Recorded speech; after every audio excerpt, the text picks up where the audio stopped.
Hello, everyone. Good day to you all. How are you doing? You're welcome to lesson 4 of our HTML tutorial, and we're going to be looking at document body today. So this deals with the visible parts of the web page, what the users can see when using the web page. So there can be only one body tag in a page, and there you have it. So that's where the body tag is located after the head tag, but all inside the HTML tag. Okay, so the body tag contains all the tags that define the content of the page. And there are two categories of elements in the page body. There are block elements and inline elements. So what are block elements? They start on a new line and take up the full width available. When they are positioned in a page, they do not allow other elements next to them, either at the left hand or the right hand. Their visual properties can be edited with CSS, and they cannot be nested into inline elements. So some of the block elements include address, article, aside, block quotes, canvas, a lot of that, feed caption, figure, footer, form, header. Okay, so let's see how a block element works. So okay, let me take a div tag. So let me open the editor, and title will be lesson for body. We have the div tag. We have p. Hello everyone. So let's give it an inline styling. I want to show why a body tag, why a block element is called a block element. So we're going to give it style. Style is equal to background color. Let's use blue. So let's go back to our web page and let's check it out. So as you can see, hello everyone, takes the full width available. The reason why it's not even to the edges is because by default there's a margin and a padding for the document body. So let's remove that with CSS in the CSS style there tag. So let's style and body, say margin 0 pixels and margin 0 pixels. Then let's go back and see what it does. So you can see it's now taking the full width available. So that's what the block element does. It takes the full width available on the web page. So let's go back to our slides. So let's continue. Null elements, they are elements that sit next to each other. They do not start on a new line and take only as much width as is necessary. Their visual properties cannot be edited and they can be contained inside block elements. So let me use okay. Let me use the A. Let me use a link. Let me create a link, the new line. So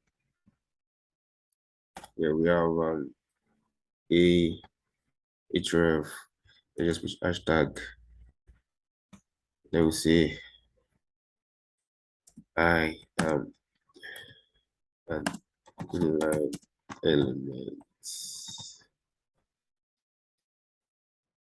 So and let's give it some styling too.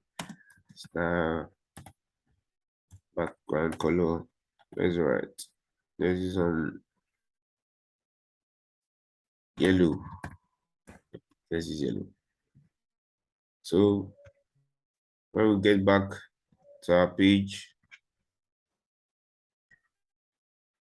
so let's see. So as you can see, the background color just takes up. So it said it, as we see from our slides, it takes just as much space as it needs and then stops. So you can write inline elements next to each other. Let me write let me write something else. Let's go back to our text editor, and next to this I'll just write big uh okay, small, okay, let me small, then let's say I am smaller. So let me go back.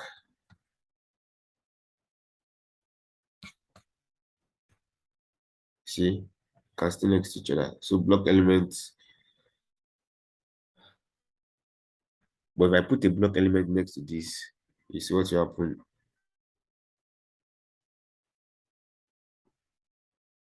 So let me use P. Can I stay next? See question.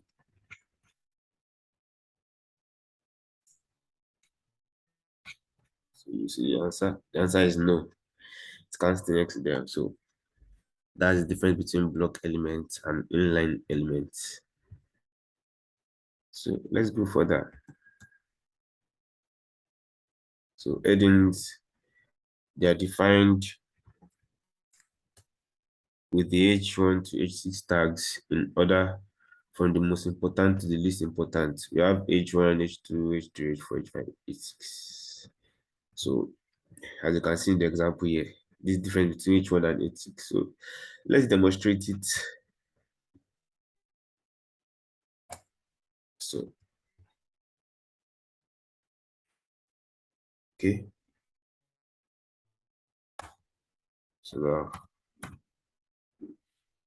H1, I am the biggest, biggest, and then H2, I am biggest, and then H3, I am biggest, then H4, the Earth's biggest, and then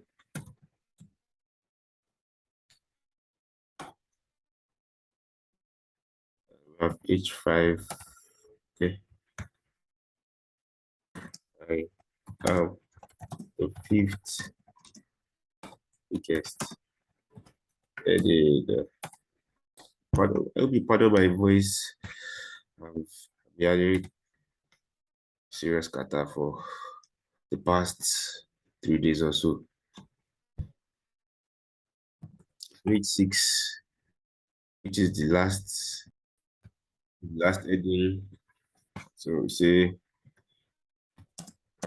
um, the smallest heading. Okay. So when we check back on our page, see, so they're classified according to their font. So H6, the bigger the number, the smaller the font. That's it. So each one is the smallest number, but has the biggest font. Each one. So it's on the order of their letters, of their numbers: 1, 2, 3, 4, 5, 6. So this is the least in the order of importance. So that's how it works. So each one element is typically used once in a page as the page title. And then there might be one or two elements depending on the page content due to the way the browser renders its size. The browser renders the heading size smaller as the number increases. Search engines use headings to index the structure and content of web pages in SEO, search engine optimization. Okay, so yeah, we're going to the P tag, paragraph tag. It defines the paragraph with text. Browsers automatically add some white space. Imagine before and after a paragraph. Like so, in that when I was demonstrating the difference between inline and block elements. But let's write another P tag so you can see the difference. Or let me show you the example so that you can see. So you can see how everything is. Then the P tag has its own has space around it. So that's what the browser does to render a P tag. So it's a block element. Inline elements can be added to it, each is span, but block elements can not be added to it. Another element cannot be nested into it. So let me just demonstrate this example and can see. So we go to P tab a paragraph and span.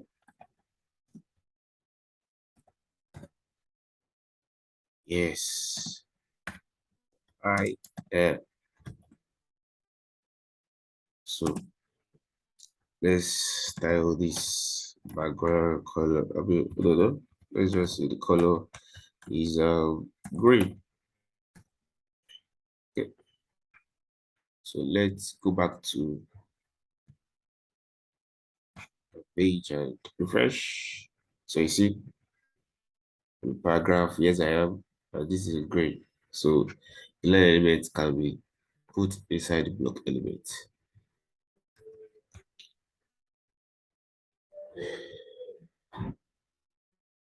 So, but block elements cannot be added to it, and that P element cannot be nested into it. So you can't put block element inside the P element.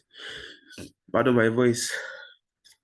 The kata is strong, but I'm stronger. And that P element cannot be nested into it. So, let's demonstrate it. Let's demonstrate it. So going back to our text editor. So let me just say P I contain another P tag. Then another P is it allowed? So the answer is definitely no. So you see how the browser renders this.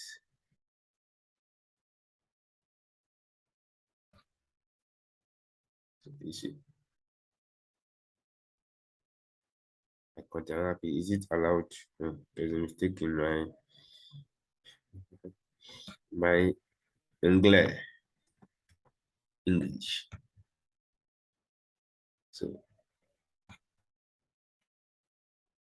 So you see, it breaks it.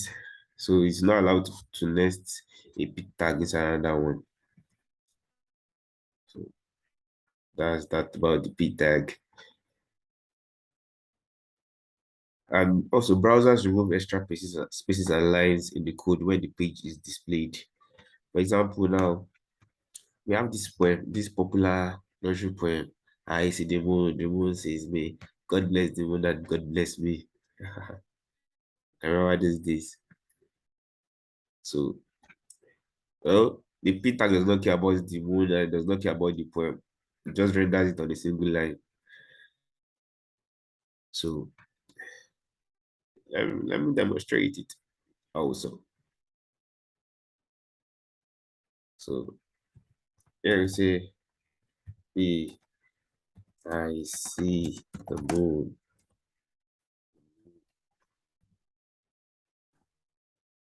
Moon sees me. Sees me. God, yes. Moon,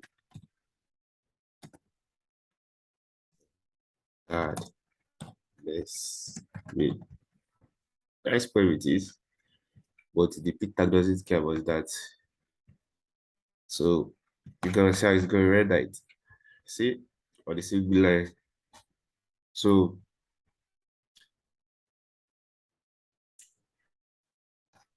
in order to bypass this, we use the pre-element. The pre-element defines text that is preformatted, which is to be presented exactly as is written in the HTML file.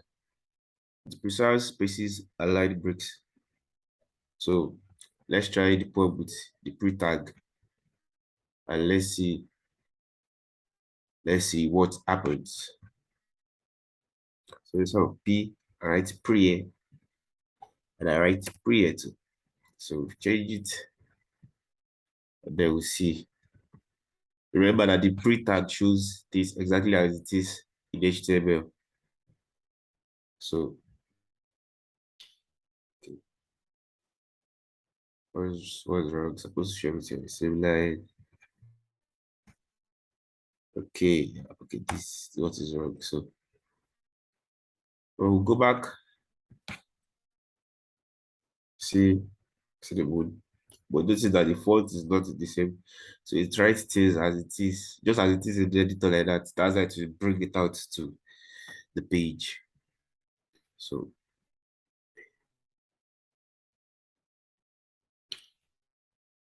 another way of if we are going to use the p tag, then another way of doing that is to write each line for the p tag, like use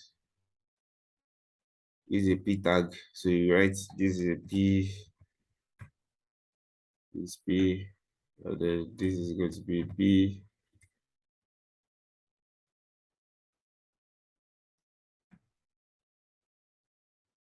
So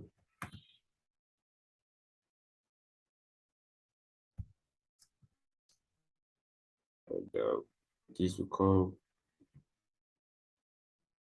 to a p.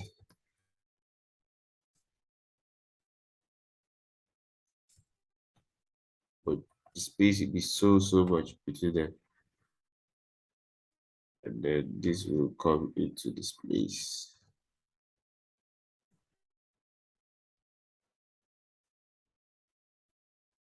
It's always good to indent the it's always good to indent your code so that it can look cleaner. So let's see how this is. So you see the space is big, the space is large, or you can use the break tag, the line break tag, that's the BR. So some of these, all these,